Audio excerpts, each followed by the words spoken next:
and welcome back to the podcast, or should I say, talks with Fall to Summer.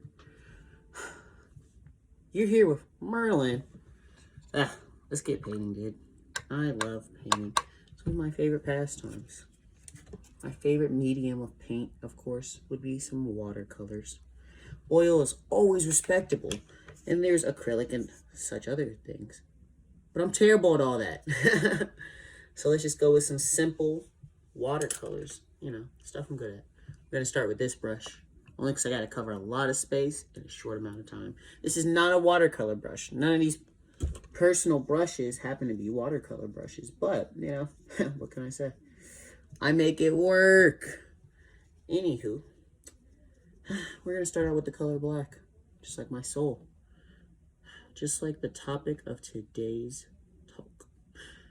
I was talking to a friend the other day, and he happened to have a small problem, or to him it was a big problem, and I completely get that. He had a small problem with white lies, and I said, I get that, dude. It's not really as big as you're making it out to be, because at any point in time, there's two ways to go with that situation. You could either stop lying, be totally honest, which that's what I chose to do with my life, and for sure, it's made it more difficult, but more rewarding in different ways. And you could always just get super better at your white lies and never get caught in any of them and prosper that way. Either way, like I told him, it's a lot of hard work, but it's going to pay off one way or another, whether you like it or not. But you sitting around and not doing anything about your lying problem isn't going to help. Personally, I have a lying problem. But it's not the type of lying problem that you'd think, would be a lying problem. I have a black lie problem, and I know most people are like, the fuck is a black lie? Black lies, to me personally, a black lie is the lie that we tell ourselves and other people around us about certain situations that are very important. And these situations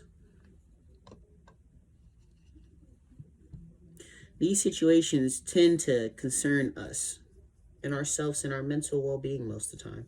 And we lie to ourselves about it, whether it be, I'll go to college next year, or I'll start college after Corona, or I'll go back to school then.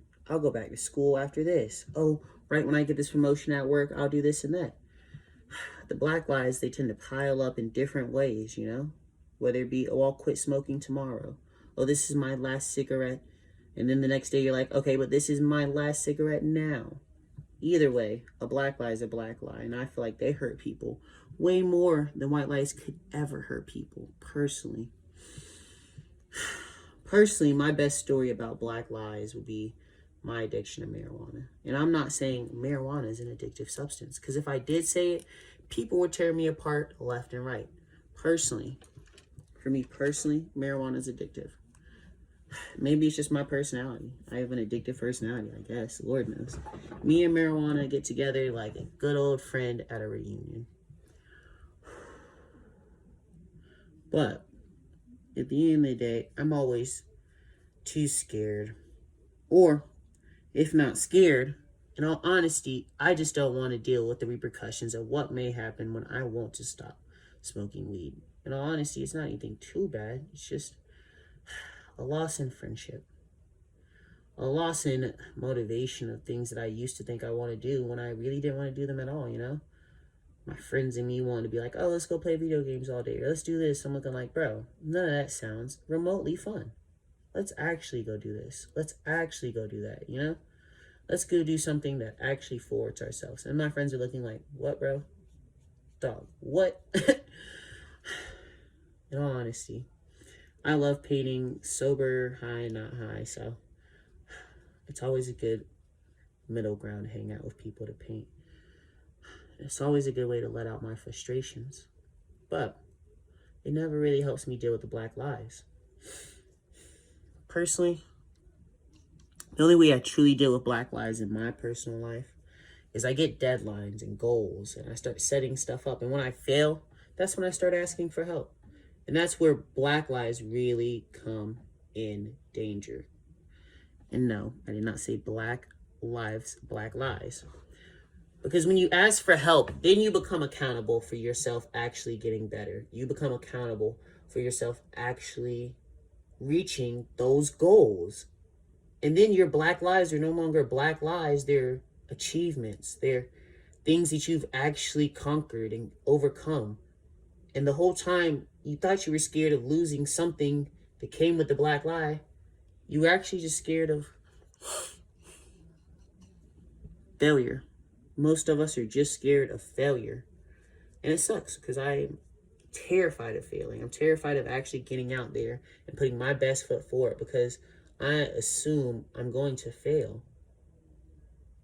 Which sucks because I don't always fail, you know? Sometimes, and just sometimes, I succeed and surprise myself. It's crazy. Because with this depression and bipolar, Lord knows, I'm surprised I get out of bed sometimes. But I can't always blame my mental illness. Sometimes I have to overcome my mental illness by myself. Whether I have Medicaid, Medicare, any kind of medical help at all to go to the doctor, whether I go to the doctor or not, I need to still look for help. And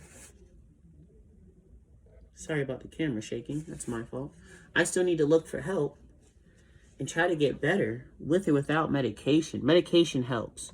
But without therapy, for me personally, it never does much in the way of actually forwarding my life in the way that it needs to. Medication's cool and all by itself. For sure, I'll start like feeling better, but I won't get up and do the things that I need to do, you know? Like, I'll still sit there and make the excuses that I make. My black lies still exist with or without medication for my mental illness. And that's the sad part, I guess I'd say. Because I wish it didn't, you know? I wish after the medication I was just all right. I wish I was just a normal person, you know? I wish I could rejoin society, as, you know, most doctors want to say when you come out of a mental hospital. It just doesn't feel possible. It feels like the part of society that I'm trying to rejoin doesn't exist, you know? Like the do-gooders that are always sober and never cry and never have any kind of problems, you know? It feels like they're never real. Like, I'm always going to be sad. And whoever's always happy and doesn't think about death, they're fake, you know, to me personally, because I'm on the edge, you know, personally, mentally. I'm on the edge at most all the times, I guess. And until I really sat down and started looking at myself and started thinking, dang, I need to stay here for my kids, I didn't realize how much of an on-the-edge person I was. And that's when I wanted to reach out and get help.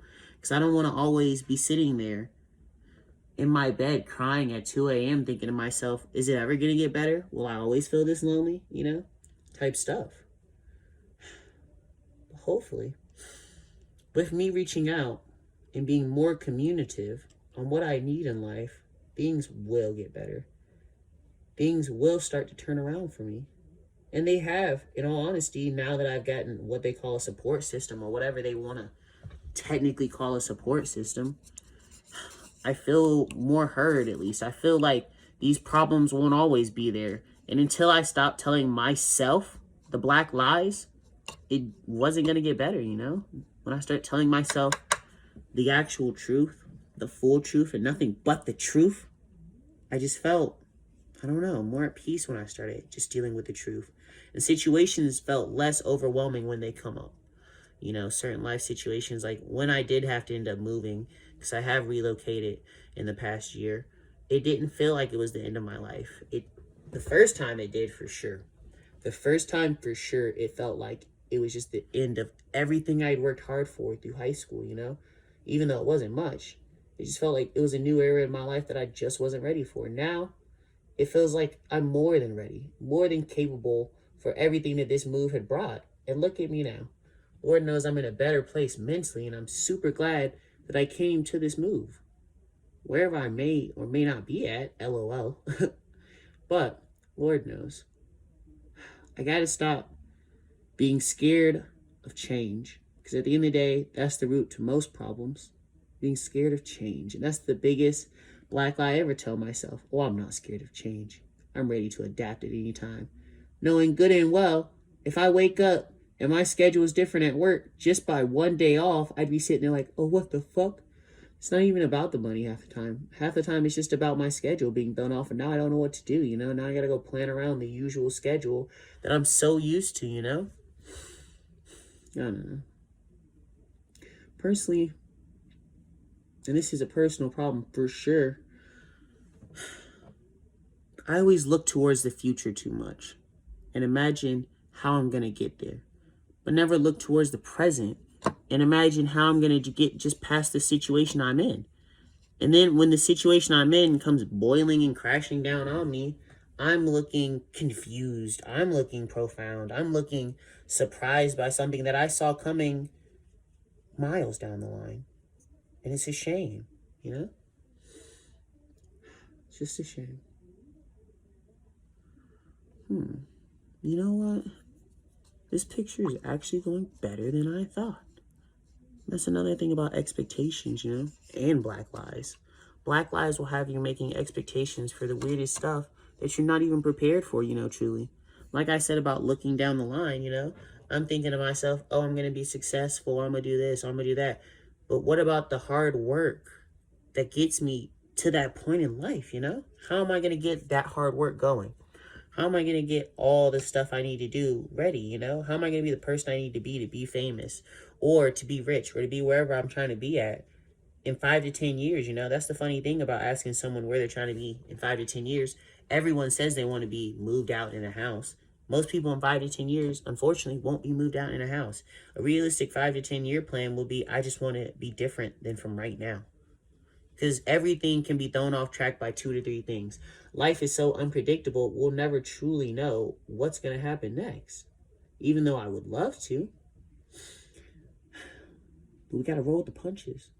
We got to stop telling ourselves everything is going to be all right. Half the time it's not unless we start figuring it out. Unless we start putting the time and effort to it. Rolling with the punches is all well and good, but if you're just rolling and sitting and crying, I don't think it's going to do much, you know? Personally. I don't think it's going to do much to help change, you know? We all speak of change. Lord knows, 2008 and change was the year. First black president and everything. But let's be truthful with each other. How many of us has changed? I haven't changed that much since that election. And Lord knows, I'm trying to change more and more every day, but change is a hard thing to accomplish. People love to think change just magically appears out of nowhere. Oh, you know, I woke up and I changed my life. Now I'm like 20 pounds skinnier. I own a Corvette. I no longer am in debt. It just doesn't work that way, you know? I just wish it did. For my sake and for everyone else's sake in humanity. And that's the biggest problem with New Year's. Oh, I'm going to make a New Year's resolution. I'm going to change. I'm going to do this. I'm going to do that. Oh, dude, and we all know in a week into that BS, we're done with it. We're all done with it. We're all sick of it. And we can't even stand the change that we thought we signed up for. We can't even stomach what we thought we were going to do because guess what? It's too hard because we're not used to change. It's not going to be something we're used to. You got to keep your heads down and just try to strive for it, you know? It's just something that you got to... It's something that you got to just keep doing with the promise of it paying out in 10 to 15 years or 10 to 15 months or who knows the time limit that you're putting on yourself, you know? Who knows what you're really trying to get out of the change that you want.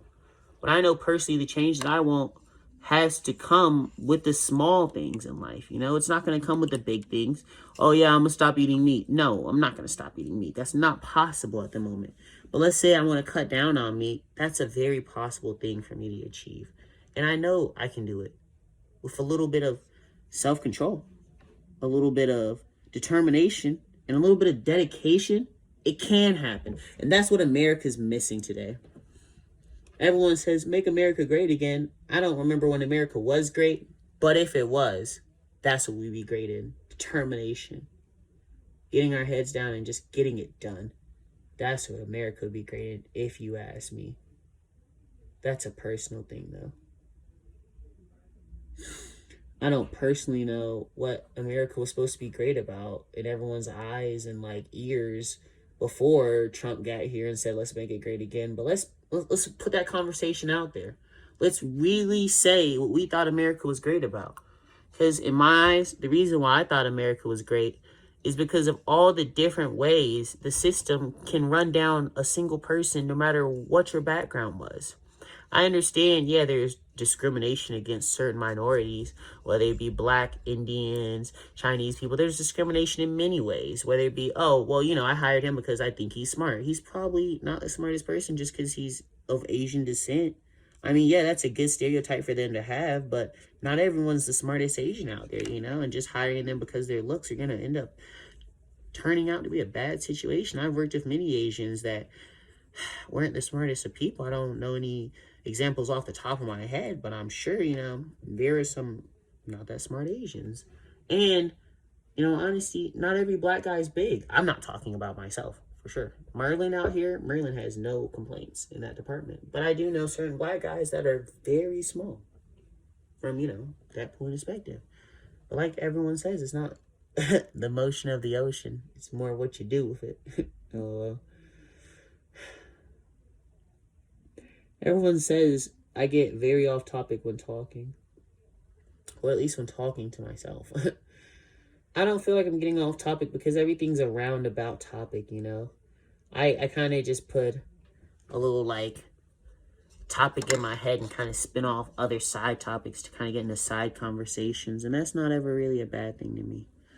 Conversation rules the nation, as a great singer has once said.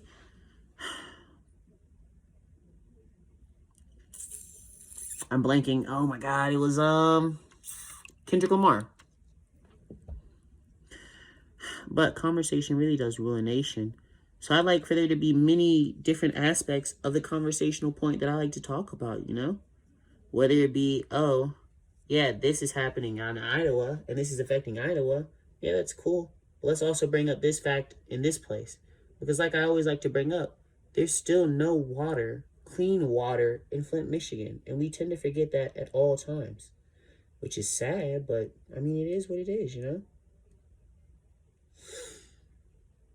I only personally care about it so much because it's my, home state of Michigan. And I'm sure many people care about their home state and their home state politics. But to me personally, not to vote in your own home state and your own home state politics and your elections, that's cowardice. To me, as an American, that's also another thing that made America great. The fact that we can vote for who we want in office, whether a lot of people think it's BS or not, To me personally, it's still an American, delicacy almost. That's just like an American thing. While other things are for sure a London thing, and other things are for sure a Canada thing when you go there, like they say, when in Rome. But for sure, to me, when thinking about stuff, I think electing our president is the most American thing there is. Saying I cast my vote for the president, whether he won or not, it's just so groovy to me, man. I don't know. Maybe it's just a little bit of what my social studies teacher instilled in us, LOL. Shout out to everybody that had, Mrs. Moore as a social studies teacher. Bomb social studies teacher. To wherever I may or may not have went to school at. Which is another thing about Black Lies. We like to lie to ourselves and make up stories about why we're truly feeling a certain way.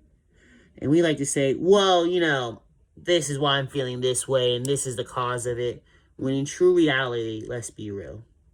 A lot of people are just mad at themselves for certain situations that were out of their control. Probably because they can't, get the raise at work. Make their woman smile again. There's so many situations that make people mad that make them go broadcast their emotions out there on social media and other websites. And a lot of times, they're lying to themselves saying that they're not broadcasting. They're lying to themselves and saying, no, this is a valid point, though. This is a valid point, though. And let's be real. Yeah, a lot of that is valid. A lot of the situations that are brought up are valid that these people are talking about. No one's saying it's not. I'm not trying to rob that from them people.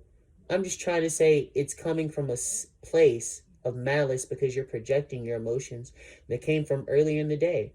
A great situation is this conversation I had with my boss. I was just asking when training was over, and that whole conversation led to him getting mad because of the situation he experienced throughout that day with other customers and other situations. And he was projecting his anger of the day onto me and the situation that we had at the moment. Which, yeah, for sure, it wasn't fair. It wasn't fair at all. For me or for him, for him to be broadcasting without him knowing that he's broadcasting these emotions onto someone else that had nothing to do with anything. Lord knows. And it's not fair for me to broadcast my emotions onto people that I care about when I'm going through a bipolar swing. And same goes for other people that are bipolar. And same goes for Kanye. It's a shame that he gets out here and broadcasts his emotions about certain things onto other celebrities for the littlest of things. And I feel like it's unfair. Personally, it's unfair that Kanye goes out there and I wouldn't say, because social media, in my opinion, is always a choice to be on. You don't have to be on social media. You can always get someone as a celebrity to go up on your social media for you. And as a regular person, you don't have to log into social media. You can call your friends by just calling them by their numbers. No one says you have to stay in contact by social media. But I don't feel like people should have to go on social media and see his rants about them and all this other crazy stuff because he's on a swing or something like that, and then he wants to go and say all this crazy stuff, you know? Personally, I just feel like he should chill, you know? And maybe think about where his mental is at before he goes and makes those decisions, you know? Just like I should make sure I know where my mental is at before I go and talk to my significant other crazy, before I go and talk to the loved ones that I live with crazy or my roommates crazy just because I'm on a swing.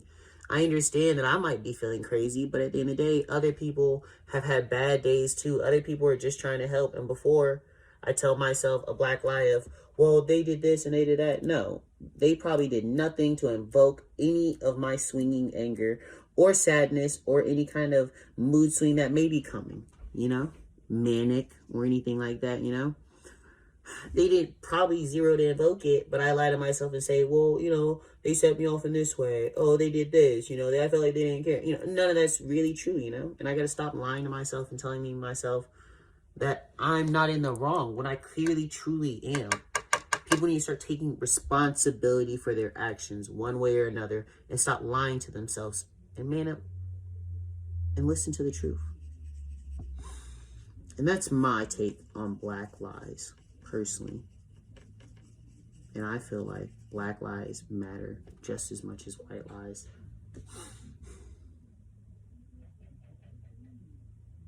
Personally, I also feel like this painting is almost done. It's just this little part here at the bottom that keeps bothering me. Had to keep some tape on it to keep it up, but let me finish it right quick. Add my name on the back, and then we'll call it an evening. Get a better, you know, look at the whole picture real quick. Show you guys the finished product. And I'll post a picture on Instagram when I'm done, so you guys can go and check it out and share it if you'd like. Lord knows this talk has been therapeutic for me, and hopefully any talk with Merlin will be therapeutic for you. If not, hopefully you guys can call in. By call in, I mean, you know, comment, jump in the Discord, maybe comment on Facebook, you know, just hop in the discussion. And that's what I mean by call in, Lord knows. But call in your little discussion topic, and I have no problem about talking about it. Maybe we could have you on the show real quick, interview you. I don't mind personally interviewing a lot of people. Like I said, I do therapeutic talks myself, and as you know, Fall to Summer does an everyday kind of talk for an everyday man and how he's facing the problems of America, or maybe the problems of his personal country. Who knows? We might reach out a little bit. But there's a lot of things coming for the future. Maybe some video gameplay, maybe more artsy stuff.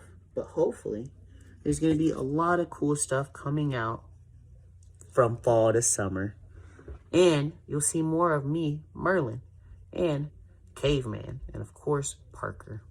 And there's other people that we have coming out with their own content for the channel that will be not only collaborating, but are already part of the endeavor.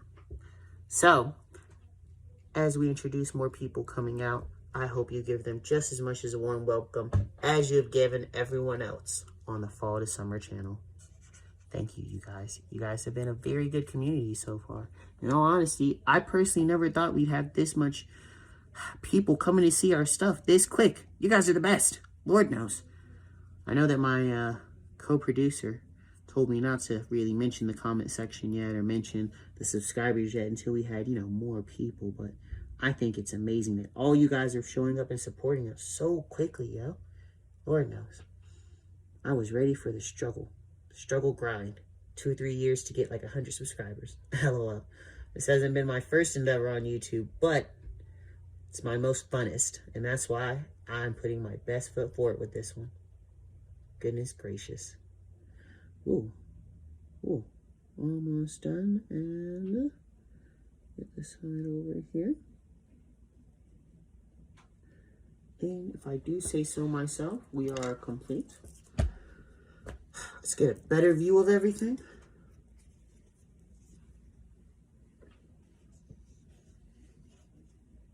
There we go.